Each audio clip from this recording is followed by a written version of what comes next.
好，大家好。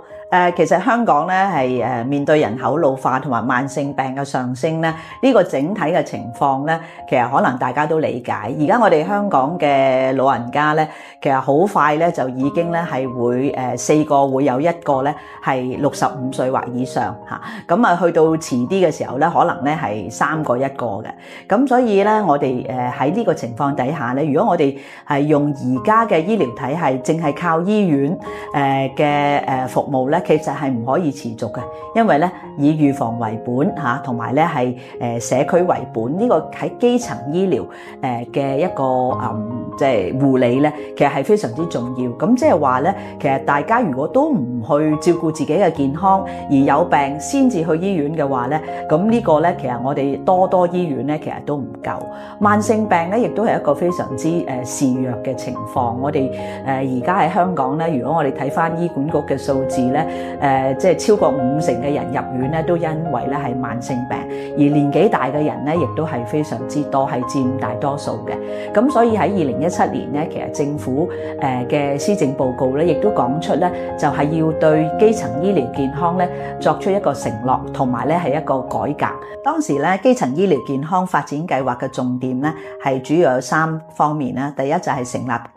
督導委員會啦，第二就係喺18區建立地區康健中心，第三就係制定一個服務發展嘅藍圖。咁個方向咧亦都係強調咧係社區為本、醫社合作，同埋咧係公私合營。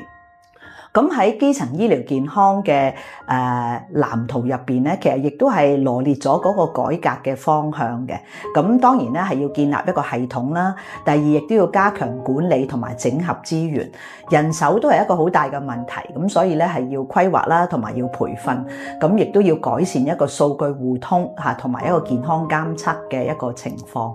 咁而地區康健中心咧，而家咧已經喺全香港18區已經建立咗一啲地區康健中心，或者咧係地區康健站，咁都係以預防為主啦。咁有3層嘅預防，第一層當然係俾一啲冇病嘅人啦，係更加提升自己健康啦。第二層咧就係當你係一個高風險嘅即係人士嘅話，例如你係食煙啊、飲酒啊，或者係肥胖啊，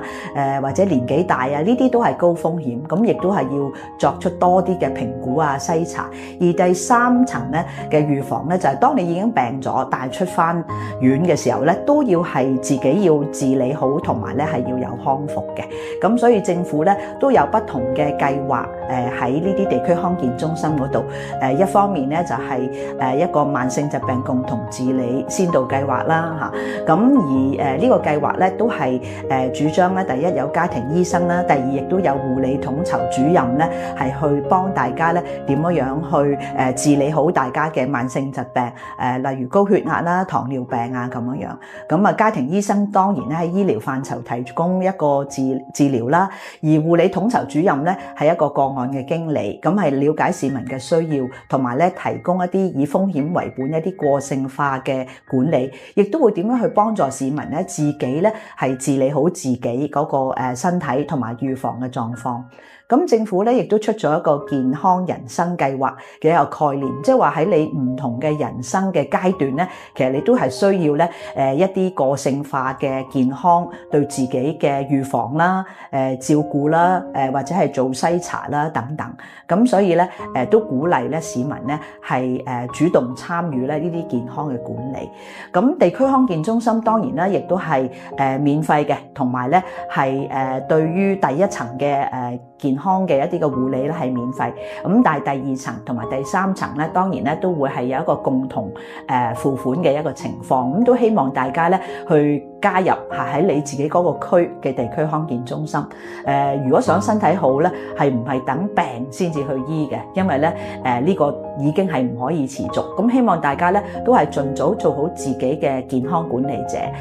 如果你係知道自己都有啲風險咧，就適合嘅篩查啦。如果唔知嘅話，去到地區康健中心咧都可以同你做評估嘅。咁所以將你個健康管理就唔係去到醫院，而咧係喺社區開始。